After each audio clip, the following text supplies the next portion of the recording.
The Umkhonto weSizwe party celebrated its first anniversary at the Moses Mabhida Stadium in Durban over the weekend, a milestone moment marking the party's rise since its formation.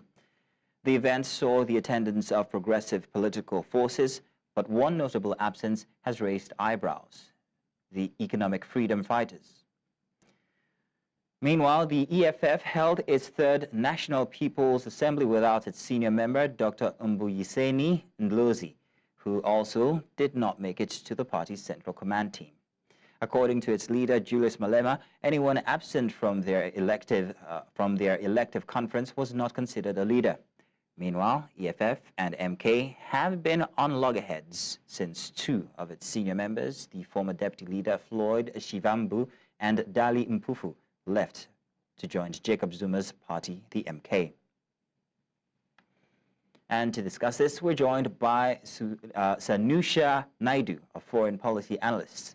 Sanusha, you're welcome. Thank you very much for joining us this afternoon. So let's go right ahead. Good afternoon. Thank you. Good. So there's a bit of a delay, so I'll remember that. That's for me. Now, what impact do you think Floyd Shivambu's departure from the EFF will have on the party's internal dynamics and its public perception as well? Well, I think the departure, or rather the resignation of Floyd Shivambu from the EFF, and of course his admission and membership, and a senior membership as well of the Umkhonto weSizwe party, has been in the news for a while. I think initially you could see how this had impacted on the leadership of the party, particularly the EFF. We saw how, for example, some Malema had been very, I think gutted is the word to use, around what this had created in terms of the structure, but also it came out not long after Floyd's resignation to kind of take back the advantage, to say that this is a betrayal. It's people that are looking to move and talking about self-interest. And of course, he keeps repeating this as well at the Congress over the weekend. And in particular, I think that what some have argued is that with Floyd's departure from the EFF, it loses some of its strategic ambit, it loses some of its intellectual architecture, and also it kind of loses that ability to mobilize. And this, I think you're seeing it as well in the context of how Floyd has found his feet in the MK party. He's been given a very prominent position in terms of strategy, in terms of convening, and of course trying to also deal with the idea of creating structures in the MK party. And I suspect that with Floyd's departure and also being under the shadow of Malema in the EFF, it gives Mr. Shivambu a little bit more creative space in terms of where he wants to be. So I think it's a blow to the EFF, and more importantly, I think it's one that they have to regroup. But as we've seen with the nomination of the top executive over the weekend, it's kind of focusing on that of how do they regroup and go forward, because remember, it is in KZN, KwaZulu-Natal, the real home base of the MK party, where the EFF had taken quite a beating in the May 2024 elections. So I see what you're saying. It seems, however, that they're leaving these parties just to join the MK for position. But that's not my question. My question now is, what are your thoughts on the relationship between the EFF and MK? What are the current tensions that have surfaced between these two entities? Well, I think in response to your point, it's not about leaving the EFF to just join the MK party for positions. And I think that is something we have to be very careful in casting perceptions and assumptions around. I always maintain this point. Political parties are fickle entities. They always will remain fickle, whether they are in South Africa or in Nigeria.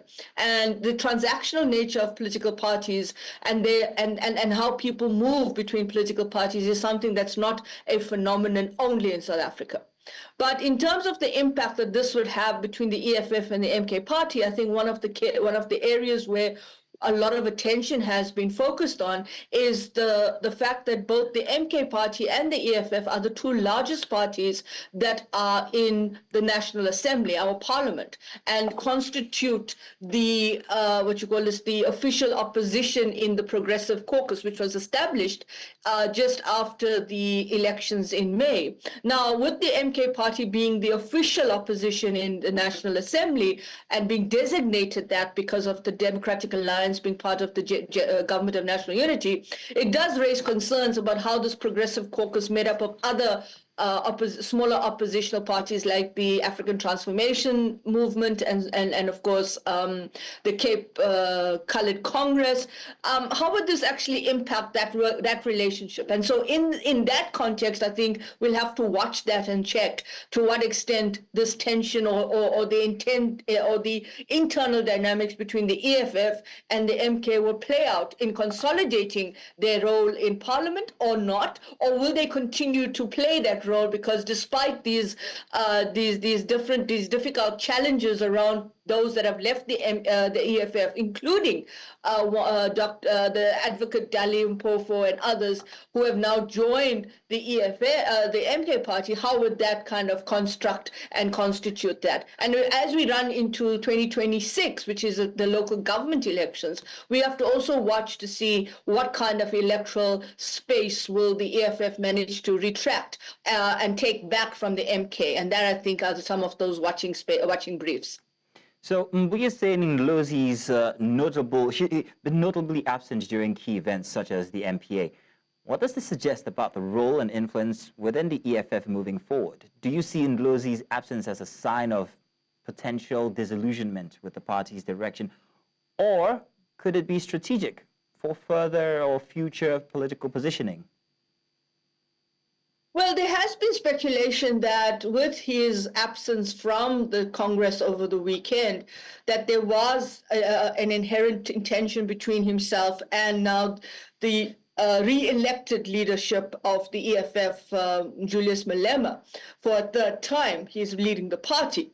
And so in that way, there's been that kind of dynamic that the two are actually having this kind of internal battle or internal tension. But we've seen recently, I think it was yesterday or today, we've seen Dr. Ndlozi actually congratulate the new executive of the EFF, giving them his kind of congratulatory support and saying he believes in this executive. What this means for him, it's not clear. But at the same time, there's been speculation that ever since Floyd Shivambu departed from the EFF, that Ndlozi found himself in quite a difficult terrain in the EFF.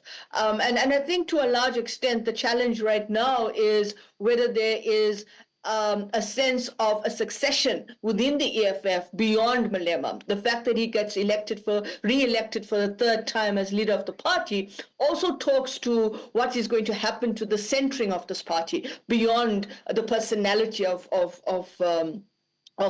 Julius Malema and others. And that seems to be another dynamic that needs to be discussed.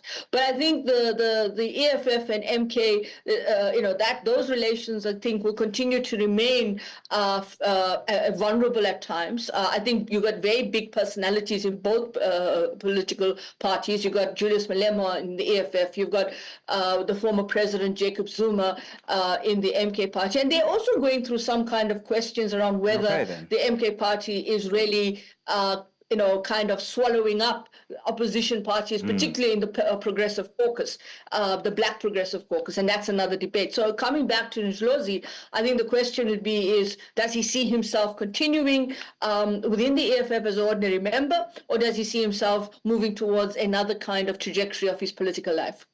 Sanusha, thank you very much. You've got all the details, I see, about the political situation in South Africa, and we will definitely come back to you next time for more. Thank you. Take care. Thank you.